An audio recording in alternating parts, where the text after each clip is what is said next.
thank you very much. Are these the upgrades that are going to save Lewis Hamilton and George Russell's season? Right, Anthony, we've got old car here with the no pods, the very slim side pods, and the new car here with some side pods. Can we now consider this no pod concept an expensive mistake? Perhaps, Ted, yes, perhaps. I mean, look, I think they realised in Bahrain it wasn't going anywhere. It wasn't going to challenge the speed of Red Bull.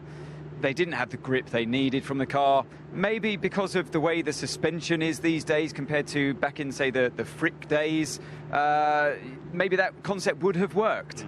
But they realised they were going to hit a dead end, and it's better to not start afresh, but to change path. Yeah, so maybe with the front and rear interconnected suspension, the Frick that they used to have on it, now that they've got the ground effect, it wasn't the right car for the new ground effect rules. They've also gone slightly, it's not really like a Red Bull, it's not really like an Aston Martin, but it does have this little channel here, which sort of, I like to think it provides a kind of red carpet for the air to go down. It tells the air where it wants to go down the middle of this to tidy it up to the back of the car.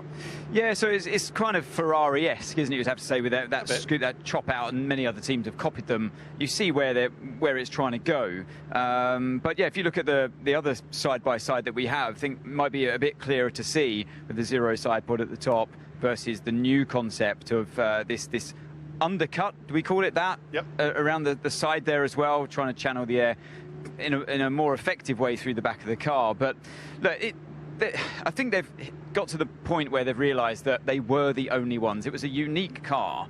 Williams started in a similar way, didn't they, last year? And they quickly changed. Aston Martin changed. And now it was kind of inevitable that Mercedes at some point were going to have to change things up as well. The data from the wind tunnel says these new side pods, even though they stick out a bit more, do make the car go faster. But what also makes the car go faster, Anthony, is the new floor. And more than 50% of the car's downforce is generated by the floor itself. We can't see under it, unfortunately. But what are they trying to do, both with the front suspension and the floor itself? A little borrowing an idea from Red Bull. Well, you can see how complex the floor is, can't we, around this area here, all these channels, and it's all about trying to encourage the air under the car. You know, these are ground effects cars these days, and they try and run them as low as they can, but I think they've realised they needed a bit of rake in the car as well, and hence having to change a lot of the philosophy of this car. And you mentioned the front suspension.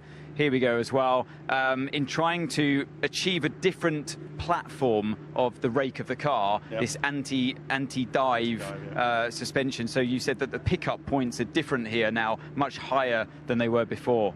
Okay, well, with all these ideas put into one, it does seem like a compromise car, but as George Russell and Lewis Hamilton say, this is just something to start a new concept, to move the needle on improvements for Mercedes. So while it might not show certainly this weekend, it might show in Barcelona, and it's definitely going to show on next year's W15.